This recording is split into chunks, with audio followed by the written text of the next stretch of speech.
Ladies and gentlemen, welcome back to the next episode of our Talking Sun and Moon, the series where we talk about Pokemon Sun and Moon because those are really good games and people should talk about them. At least that's what I tell myself. I'm joined once again by the spectacular Dazmo. Too kind, as always. Pleasure to be here. So we are gonna jump right in to a previous topic. We kind of already talked about favorite new Pokemon, and you said yours was Mimikyu? Yes, 100%. Yeah, I also love Mimikyu so much. I will admit, like, the first time I saw Mimikyu, it was actually in a Coro leak. And again, with that, all you had was just like a picture, and that was all you had to go on. And that's right. And I saw that picture, and I was like, that looks like the stupidest thing ever. Yeah, exactly the same. Another Pikachu clone. Yeah, I was just like, yeah. Then the backstory. Mm-hmm. Yeah, exactly. That's exactly it. Then we learned the backstory, and I was like, oh my god, I will love him. Yeah, he's a clone of Pikachu, like on purpose. Yeah. Always. But yeah, so and then as soon as I got the game, like I went on the Google and I was like, when can I catch Mimikyu? And it said after the Mimikyu trial, and I was like, okay, and I was like, got up to the next trial. I was like, is this the one? No, it's not. Is this the one? And I just was anticipating it so much, and then it finally happened, and I got my Mimikyu, and I was so happy. Your Jinx has dry skin. I'm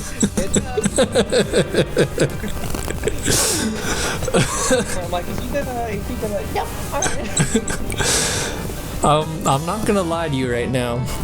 Your Jinx 100% takes my team. Oh, wow. Okay. Actually, no, maybe not. I missed this one. But anyways, getting back to what we were talking about. So yeah, the Mimikyu, actually before, I'm going to show people on camera right now, before before the game even came out, I was at Edmonton Expo, which is kind of like Edmonton's version of Comic-Con, basically. And there was this woman, she had little sculptures, and one of them was Mimikyu, and this was before the game even came out. And I saw her on like the first day we were there. She had like a whole lot of Mimikyus. And then the very next day we went back and there was one left. And I was like, I am getting that Mimikyu. Hell yeah. One left. Asking. So I got him, and he sits beside my computer all the time, and I love him, and he's awesome. That's adorable. But yeah, I had previously said, while I do love Mimikyu, Silvally and Type Null are my favorite Pokemon, just because the lore behind them. And you know what, stats-wise, Silvally, he's fairly good. I like using him. So yeah, that's, who else did I really like? You know what, I didn't think I would like Beware at first, but I ended up really liking him. Beware. Yeah. Alright. Yeah, no, I quite like Beware. Fluffy's an interesting ability. Yeah. But gives it a weakness to fire, but boosts up the defense. He was another one where, like, I saw the picture and I was just like, that's stupid. But then you learn about how much he just loves to hug. And how dark that becomes. Yeah, exactly. And what was I gonna say? I was gonna say something, but anyways, I think his pre-evolution Stuffle, that thing is pretty freaking cute. Adorable. Especially with the tag on his butt. Yeah, I bred for a fluffy Beware, so I still just have boxes of Stuffles that I just shoved in the Pokemon Springs in the Kokopelli. Yeah. I just have like a spring full of Stuffles, and it's the most adorable thing I've ever seen. Yeah, he was he like apparently like he's a good way to sort of level up if you can get like the SOS battle going and you just take him out. But his attacks are so freaking good. He has like hammer arm and double edge and stuff like that. Yeah. It's bad. But I had one in my first place. It wasn't fluffy, unfortunately. It was what is it? The one where they can't hold items. Klutz. Whatever that is. Yes. The most useless ability ever. Yeah, so less good, but I still love using it. And we had talked about the Tapus before. We both said that Tapu Koko was amazing. Yes. Like when the other Tapus were shown, there wasn't any that really jumped out at me. But after playing through the game, Tapu Bulu I really like. Oh yeah, yeah, I do like Tapu Bulu. With the hammer arm. Mm-hmm. Superpower. Yeah. Hammer arm superpower. Yeah. And when I was like, when I was going through and catching the Tapus, I was trying to, excuse me. I was trying to nature them to get the correct nature because I'd like to use them for battles afterwards. And Lele I got pretty easily. Bulu I got pretty easily. Finny, oh my god. Just because of how difficult it was. Oh man, like me and Finny, we need to take a breath from each other, because he would constantly heal, and then it was like when I did catch him, he would have the wrong nature, so I had like, are you there? We are back once again with some more technical difficulties. It happens. Yeah, so I was just talking about Tapu Finny, trying to get her with the right nature and stuff like that, and it took way too long. So I know lots of people now are like using Tapu Finny, but I need a break from her. She's on timeout. For me, it was Bulu. Bulu was took forever to get the right nature. Well, were you using a synchronizer?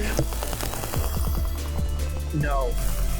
Okay. I didn't have that available to me. I was just going in blind. Well, yeah, like I was using one of those, and like I said, like when I did Lele and Bulu, like it was like 1 or 2, and then I got it. With Finny, it just took way too long. And that's the thing, like if I wasn't using one, it took a while, it would be like, yeah, that makes sense. But it was like I made the necessary precaution. Why is this happening?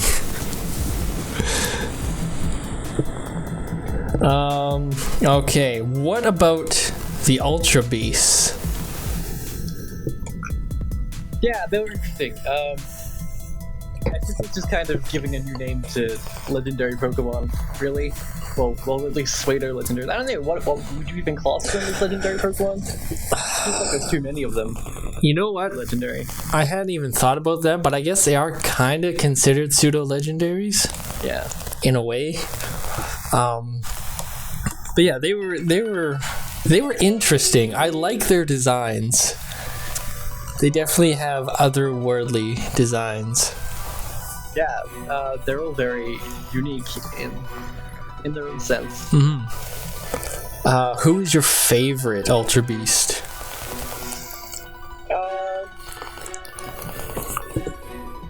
I haven't thought about it. Sure, I do have one. The name escapes me. The grass steel one. Kartana. Yes. Yeah. It's a great name. Yeah. I do like using it in competitive. Mm-hmm. I completed my Pokedex in Sun and Moon, but I was playing my Moon playthrough, so all I did to get like Kartana, Solgaleo, and those guys was I just like traded with somebody and then traded them back just so I could have the page on my Pokedex. So I actually don't have a Kartana, but yeah, he is everywhere, and probably for good reason. Yeah, very physically bulky. Yeah, like I've been. In like BCG, I've been Like, it was my last Pokemon, and they had like 3 Pokemon left, and I still won with that beast, that literal beast. I like how he's sort of like the opposite of Ferrothorn, because Ferrothorn's the grass steel who's super bulky, and Karton is the grass steel that has all the attack power. Yeah, they all have their own. They all have their own like area which they shine. Yeah, they're like super good at one thing, but like really bad at another thing. Yeah, which is really cool. I really liked Xurkitree, the electric one, because mostly because his special attack is through the roof amazing. If he was just a little bit faster, I'd love him even more. But yeah, I thought Xurkitree was really cool. And Pheromosa as well.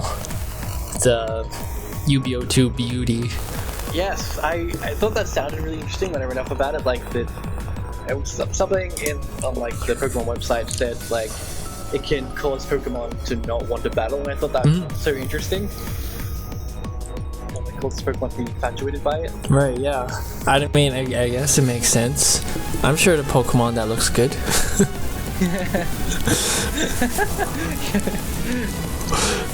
And there was also another one that I never got, but I really like is Buzzwole, because he's the Sun exclusive one. He looks really cool, but he's more of a defensive guy.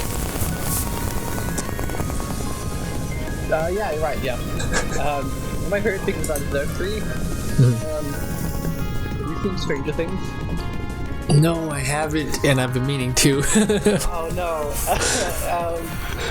When you watch Stranger Things, just keep Dugtrio in mind. Maybe you'll see. Okay. What I mean. I'm excited for that now. Once you have seen it, it's a great show, by the way. Oh yeah. I've heard great things about it. I just, whenever I'm like, I should watch something, Stranger Things. No, maybe something else. Yeah, and one Ultra Beast that's a lot and that shows up a lot in VGC is freaking Celesteela, who is the bane of my existence. I do not like Celesteela. The big giant one that's a dream killer. Again, for what he does, he's really good at it. I won't fault him for that, but he's so annoying. Oh yeah. The only saving grace I have against a Celesteela is an Alolan Marowak that I speed creeped and like have a shitload of attack EVs and that sort of thing. I wasn't too sure how I was gonna like the I said like very Australian there. I don't know what just came over me. I wasn't sure I was gonna like the older forms in general very much. I didn't know how I felt about revamping like the Gen 1 Pokemon. But I gotta say, Alolan Marowak may have single-handedly turned me. The best one. Yeah. Because, it made like the whole Fire Dancer thing look so cool. Yeah. And then when you add the ghost onto it to really mess with your feelings, it's so cool.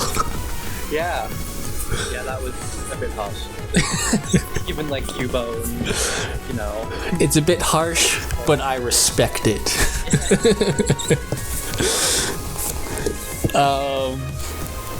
Yeah, was there any other Alolan forms that stood out to you? I'm sure that there are. In the moment, I can't think of any. Right, I was a bit underwhelmed by Lowland Dugtrio, but yeah, me too. Well, here's the reason I was underwhelmed by Lowland Dugtrio was like with all the other Alolan forms, there's like they have an explanation of why they're like that, why there's this change. With Diglett Dugtrio, it's just like he uses the hairs on his head to feel around in the ground. It's like, but he did that before without the hair. Like that doesn't make sense. Yeah, no, it really doesn't. But another one that I really liked was Alolan Muck with that it's poison ground or poison dark typing works out really good. Yeah, it does. That is good timing. All right. And what about who would you? Which Gen 1 Pokemon would you lullaby? If you could. Well, I will say there's that funny thing going around about how Blossom is Vileplume's Alolan form. Yeah. I think that was a missed opportunity to not have that in the game because it works. But anyways, a Pokemon that I would like to Alolify. Oh boy. That's a word. It is now. Maybe. I don't know. I think maybe some kind of Alolan Lapras. Yeah, that would work really well.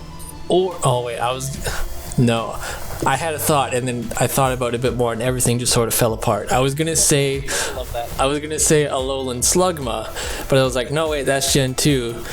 And I was like, they can make it like a volcano. No wait, he already is. Never mind, I'll shut up. Yeah.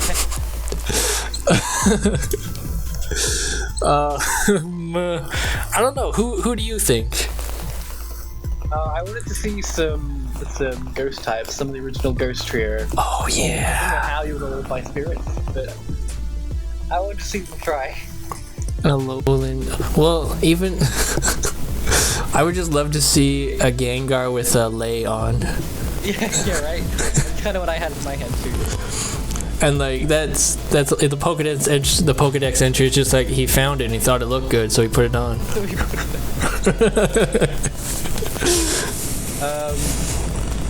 I don't think I have anything in this showdown that can take out the Golux, honestly. Wait. Anyways. You say as you throw it at Palkia. I mean, okay. Fair. I kind of forgot that it wasn't weak to water. That's it, electric, sorry. It's just neutral. What were your thoughts on Alolan Persian? Garfield. Yeah. Yeah, it is a bit. I don't know. It's a bit weird, but I don't completely hate it. Yeah, the like Alolan Meowth I liked just because he looked sassy. But then I thought they would do something kind of similar with Persian. Then they had Persian. I mean, they did say like he became a typical house cat. He's super lazy, and that sort of makes sense. But with how big and round his face was, just looked a bit weird. It didn't look right. It didn't fit. But you know what? I'll give them that one. You know, they can't all be winners. You know, you got to have a Garbodor every once in a while. Yeah. Speaking of which, who is your least favorite Pokemon of all time? Or, you know. Time? Yeah, out of all the Pokemon. It's hard to say that I hate a certain Pokemon. I'm sure there is one that's like really obvious to me.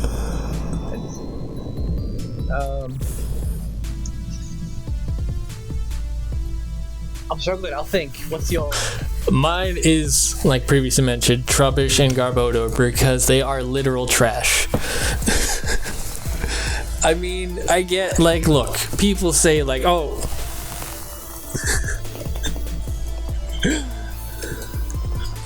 unfortunately, we had another technical error, but that's okay. We're going to end this episode here. I want to thank Dazmo so much for joining me. Thank you guys so much for watching, and we'll see you in the next one. And Dazmo will be there, and we're going to get through a whole episode. Just you wait.